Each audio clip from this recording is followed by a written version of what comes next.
Fala galera, como é que vocês estão? Tudo bem? Aqui quem vos fala é o João Victor, sou mentor aqui do canal Sims e também do método Arcanis, tá? Da nossa mentoria. Hoje a gente vai estar falando sobre calendários customizáveis. Então, hoje no Flutterflow, para visualizar datas, ele tem uma grande limitação, né, de customização. Então, a gente vai estar explicando hoje como você pode estar criando seus calendários customizáveis. Eu vou estar mostrando o exemplo que a gente vai estar construindo hoje, tá? Depois a gente vai passar recapitulando e explicando como é que foi construído para que você consiga construir também o seu aplicativo aí, beleza? Então vamos clicar aqui primeiro. E aqui eu vou dar uma explicadinha por cima de como é que ele está funcionando. A gente seleciona um dia para a gente agendar, tá? Então eu seleciono aqui, por exemplo, o dia 30. E aí eu agendo, tá? No momento que eu agendo o dia, ele já atualiza aqui o nosso calendário e ele aparece aqui na data para confirmar, né? A gente aguarda a confirmação. Então, os dias que não tem nenhuma atividade, ele fica mostrando um númerozinho ali bonitinho. Os dias que estão confirmados, ele mostra o cheque. E os dias que estão aguardando a confirmação, ele aparece o reloginho amarelo, beleza? Então, ao confirmar aqui, ele troca ali. Então, basicamente, é isso que a gente está fazendo, que a gente vai mostrar hoje para vocês, tá? Então, é a customização de um calendário para visualização, tá? Então, vamos voltar aqui para mostrar para vocês como é que está funcionando. Primeiro, a gente criou uma collection aqui chamada Dias, tá? Que tenha o date, né? Que é um do tipo date time, o status, tá? Que a gente vai estar controlando. Se ele for status igual a 1, né? O inteiro igual a 1, ele vai ser aguardando confirmação. Se ele estiver no status 2, ele vai ser confirmado. E por que que a gente está trabalhando com o inteiro e não um booleano, né? A gente está trabalhando com o inteiro para que, se você tiver mais de dois status, né? Por exemplo, poderia ser pendente, aguardando confirmação e confirmado. Seria interessante você estar trabalhando ali com três opções, correto? E nessa forma, o booleano já não atende você, porque o booleano só pode ter dois status diferentes. E continuando. O DateString a gente vai estar utilizando para que depois, quando a gente for fazer uma validação para ver se já existe algum agendamento naquele dia, a gente não valide pelo datetime. Por quê? Quando a gente escolhe dentro do date picker somente o dia, a gente não consegue setar o valor do tempo. Então, o tempo pode vir diferente. E aí, com isso, a gente pode ter uma dificuldade depois de filtrar se existe algum agendamento já naquele dia. Então, voltando lá, agora a gente vai estar explicando como é que foi construído a tela em si. A gente tem primeiro uma coluna aqui, um texto, um text field, né? Um stack que possui um text field e um container. Por que que a gente está usando o stack em cima, o stack ali junto com esses dois widgets? Porque a gente quer que o dado, depois de selecionar o text picker, ele vá para dentro do text field, tá? E aí a gente coloca um container por cima para que quando ele for clicar sobre o text field, ele clique no container em vez do text field. E aí não vai aparecer ele digitar, correto? Então, vamos ver aqui a ação que a gente fez dentro do container. Basicamente, a gente fez um date picker, né? Verificando que se ele está setado, né? Então, se eu selecionei algum dia do calendário, por exemplo, exemplificando aqui, a gente está verificando se eu cliquei algum dia e confirmei OK. Por exemplo, se eu clicasse em cancelar, ele não altera nada. Tá? Se a gente não fizesse essa validação aqui, ele ia ficar sempre alterando o text field ali, indiferente se eu escolhesse um dia ou não, o que causaria um problema. Tá? Então, a gente valida se ele escolheu alguma data dentro do calendário, e se sim, a gente confirma ele dentro do text field agora. Tá? Partindo agora, depois da gente estar selecionando data, a gente vem para o ícone de relógio, que é a parte de você criar o documento dentro do Firebase, né, indicando que aquele usuário agendou aquele dia e está aguardando a confirmação. Então, o que a gente está fazendo aqui? Primeiro, a gente faz uma query dentro do nosso banco de dados, né, filtrando pela data, pelo date string, o dia que a gente acabou de selecionar dentro do date picker. Por quê? Porque fazendo essa query, a gente vai pegar o número de agendamentos que foram feitos naquele dia, certo? Então, por isso que a gente está usando count, a gente trazer um número de volta. E aí, aqui a gente vai verificar. Esse número é menor que 1? O que significa isso? Se ele for menor que 1, quer dizer que não existe nenhum agendamento naquele dia específico. E aí, se não existe nenhum agendamento, a gente vai criar um agendamento para aquele dia. Caso já exista um agendamento para aquele dia, a gente vai dar uma mensagem de erro. Selecione outra data, essa já está reservada. Vou colocar uma vírgula aqui para ficar perfeito. Tá? Selecione outra data, essa já está reservada. Tá? Beleza. Aí, você criando o documento, ele vai aparecer no nosso list view aqui, mostrando a data e mostrando o status que a gente fez aqui. Se o status for igual a 1, ele aparece a mensagem aguardando confirmação, se não, ele aparece confirmado. Porque como a gente só tem dois status, automaticamente, se ele não for 1, ele vai ter que ser 2. Beleza. Então, agora, a gente tem a atualização daquele documento para que ele vá para o status 2, que seria o status confirmado. Beleza? E agora eu vou estar mostrando como é que a gente constrói o calendário, que é a parte principal desse vídeo, né? Como é que você vai construir o calendário. Beleza? Então, esse é o código do nosso calendário, tá? A gente vai estar precisando pegar a dependência, então vocês vão ter que copiar essa dependência e colar aqui, tá? A gente vai estar disponibilizando o link aqui com esse código para você estar baixando também. E aí você vai ter que fazer os imports aqui em cima, colocar o nome, né, calendário. Se você quiser copiar esse código igualzinho tá aqui, então é importante o nome ser igual aqui em cima, tá? Você vai ter que criar um parâmetro, lista dias do documento, né, do tipo documento, que vai ser dias. Aqui você pode estar customizando, né, de acordo com o seu projeto. Aqui, como a nossa collection chama dias, a gente está fazendo, utilizando a collection dias, tá? E aqui começa a verdadeira dificuldade aqui para criar esse calendário, tá? Então, a gente começa a criar um widget aqui de retorno, que seria um container, tá? E aí você vai estar trazendo tanto a altura e a largura, né, que seria o width e o weight, que já vem como padrão aqui, né, como parâmetro. Você vai ter que estar enviando quando você for chamar o custom widget, tá? E aí o filho desse container vai ser o calendário carousel, que está dentro dessa dependência aqui, que você pode estar acessando também pelo PubDef e encontrando lá ela todas a documentação, né? O bloqueio aqui você vai ter que colocar PT, para que ele traduza para português o seu calendário, tá? Aqui, mostrar somente o mês corrente, né?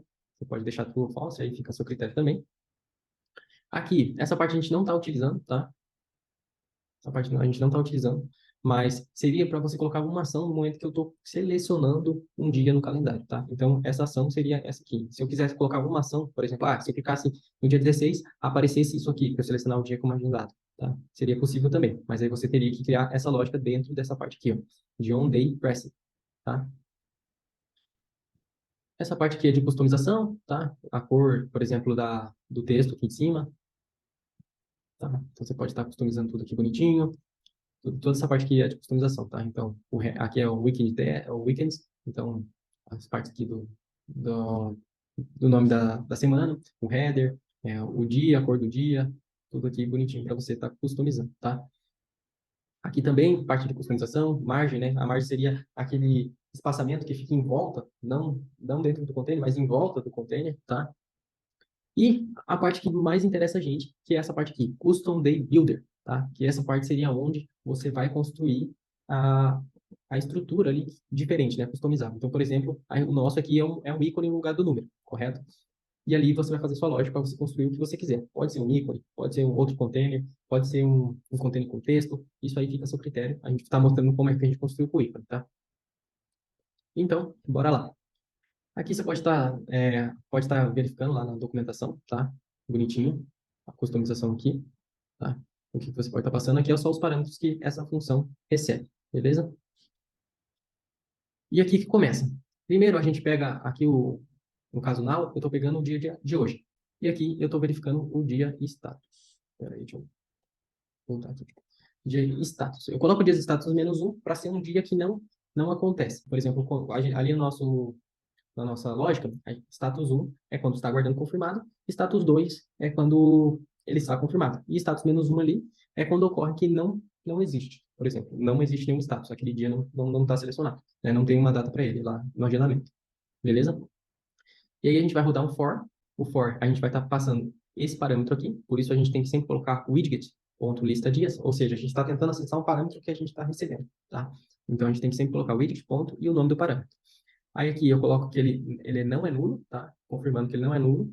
Ponto, o length, que aí eu quero pegar o tamanho desse vetor. E com isso eu rodo o for do tamanho desse vetor. Então eu estou pegando minha lista, por exemplo, no caso aqui, eu tenho 4 dias, então meu for vai rodar 4 vezes. O for é nada mais do que um laço de repetição. Então ele vai rodar, né, enquanto uma condição for verdadeira.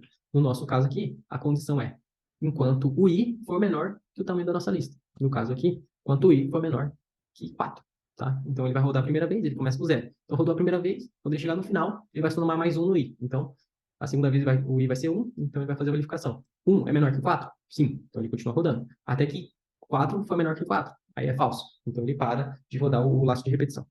Aí ele rodando esse laço de repetição aqui, beleza? Ele consegue verificar qual é o status daquele dia. Por exemplo, vou estar exemplificando o que está acontecendo desse forma. Tá? Aqui a gente pega a data do dia. Porque o que acontece? Esse custom day builder aqui, ele também é um laço de repetição. Então, ele vai executar essa função aqui toda vez que ele está construindo um dia do seu calendário. Então, por exemplo, ele está o dia 1 aqui, ele vai rodar aquela função custom build. Dia 2, ele vai rodar aquela função custom build. dia 3, vai rodar aquela função custom-build. Então, toda vez ele vai ficar chamando a mesma função ali para cada dia, para a construção de cada dia, tá? Então, essa função aqui, ela roda todos os dias, tá? Aí você vai pegar aqui, né, o dia, e aí você vai fazer a comparação com esse parâmetro que você está passando aqui do custom-builder, tá? Então, day.day, certo?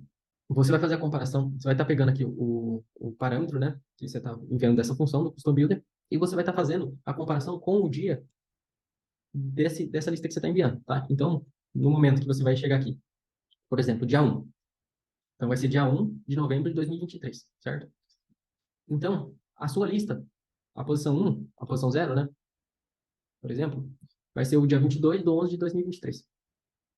Então, aqui seria o ano é 2023?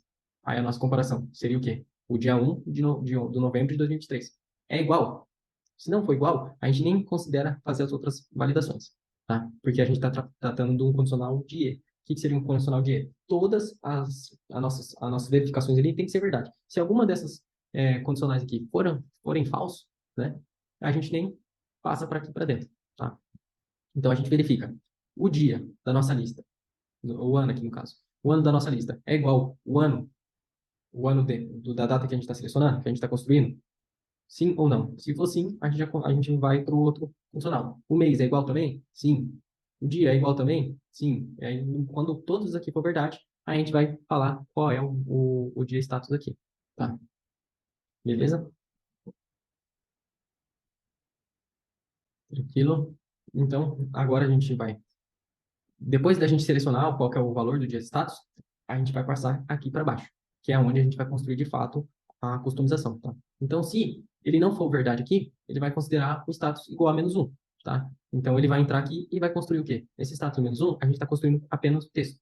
Então, a gente está pegando o dia lá e colocando aqui o dia normal, por exemplo, 1, tá? E aí, aqui nessa parte de construir aqui, você vai ter que dar uma olhada como você vai construir, né? Então, aqui você pode estar se baseando nessa parte do dia, por exemplo, eu quero construir só o dia, então você pode estar usando essa mesma lógica aqui, tá?